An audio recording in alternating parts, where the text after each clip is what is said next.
The most compelling article that I found was during week 5, Medical Marijuana Laws, Traffic Fatalities, and Alcohol Consumption. The authors in that particular article wanted to identify if any correlation existed between the legalization of marijuana laws and the rates of alcohol with traffic fatalities. I found it appealing because I am against marijuana use and I am against marijuana legalization and against anything that approves the use of drug. So I already had a presumption. Reading the article, I thought I was going to be proven right that there has to be a correlation and that marijuana legalization was only going to lead to more traffic incidents. So I was interested in reading the article because I thought I would be right. Um, the authors wanted to study if there was an effect. Once again, with the rates of alcohol and the legalization of marijuana laws. The authors used different data sets. So one of the ones that they used was the Bear Institute. The other one was the NIAAA. And they tested it between the years of 1985 and 2010. And so their findings shocked me. I was not prepared to be wrong or prepared to find that out in the article. So in the article, they actually find out that there was a decline in traffic fatalities since the enacting of marijuana legalization laws. And they actually even believed that perhaps legalizing marijuana had a positive somehow effect on traffic fatalities or incidents of traffic fatalities because more people seem to gravitate more to marijuana than alcohol. So basically they were getting high more than drinking, causing them not to get behind the wheel and be under the influence of alcohol. Because why? Because they're high now. They're not out there drinking and driving because they're getting high now. So I was very shocked to find that out. The other point of the article, how do findings change our understanding of the big problem?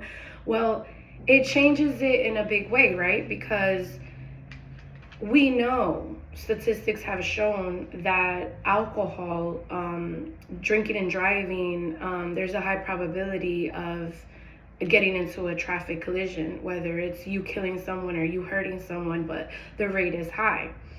So to find out that legalizing a controlled substance actually has a positive effect on traffic fatalities when you include the consumption of alcohol, it does change our understanding, because that's not the notion that we would have assumed. Like me, I didn't think that. So that does change our understanding.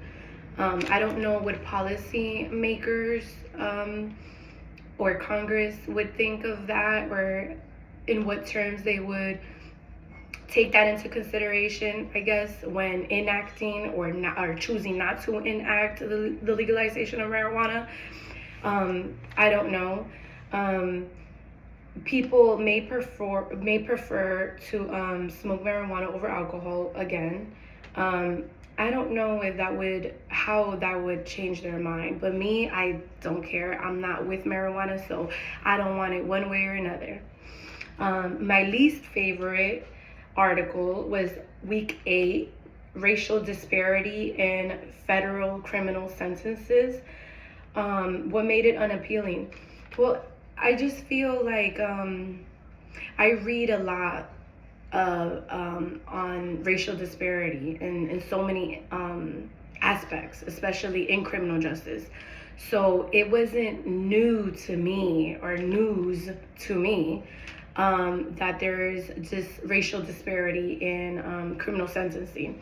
So I wasn't interested. I like things that open my mind and expose me to things that I didn't already know.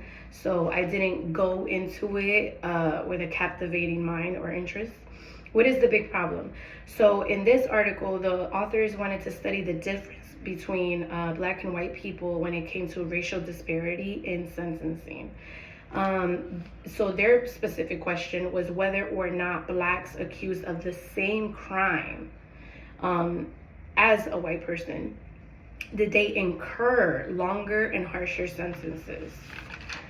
So for that one, they composed a data set of information that they, well, it pertained from the moment that an offender was arrested to the time of their sentencing. So it followed basically the whole criminal justice process.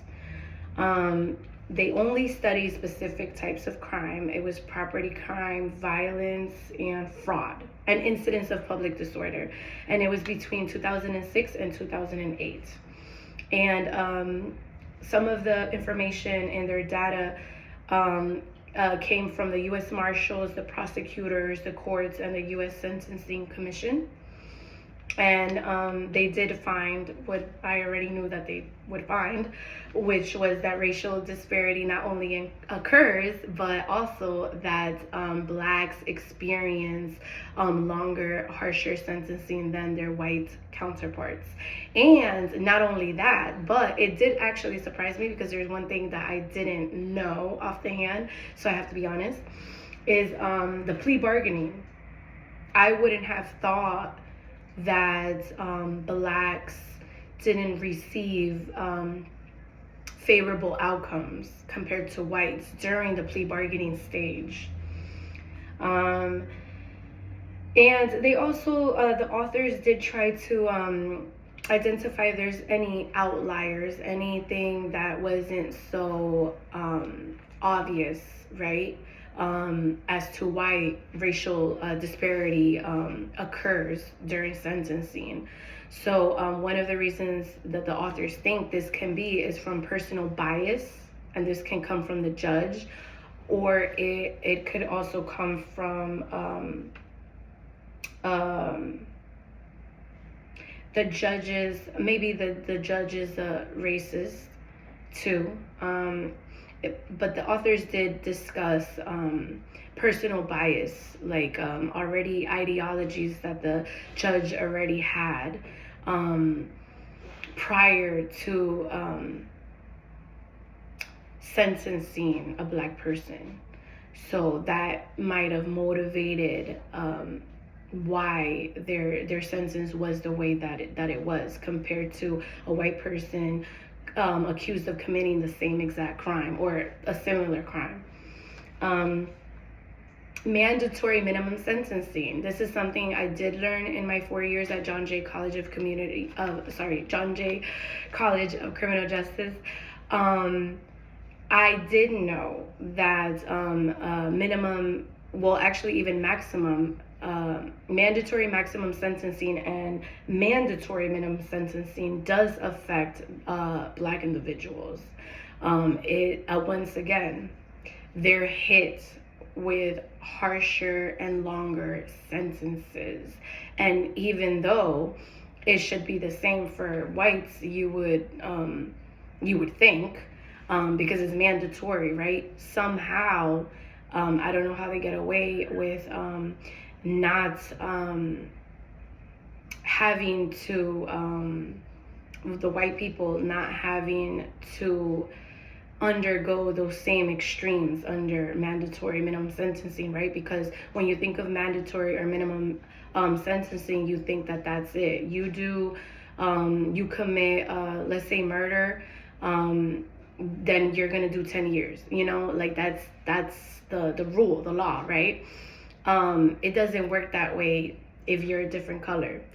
So how do they manage to get out of that? Is a good question.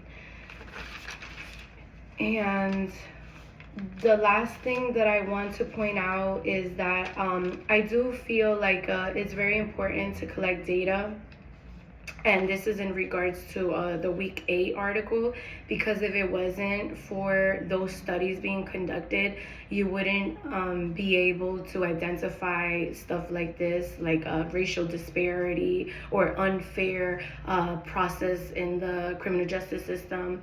So it is good not only to gather that data so that you can see that it is existent, but also to be transparent. Like, this is a problem. We can't ignore the problem. This is the problem, and we need to address it. So definitely transparency comes with data collecting. And I also want to once again emphasize that it does help highlight the issues. Because if it wasn't for data collecting, if it wasn't for empirical studies, if it wasn't for research-based methods and all of this great stuff, right, we wouldn't be able to identify or even be aware or understand how we can fix these specific problems in these areas. And this is very important. This is people's lives, right? And no one likes racism. So it's not something that we can take lightly, like, oh yeah, we identified this, like, no, it's for a reason. So thank you, Professor, for hearing my presentation. Thank you.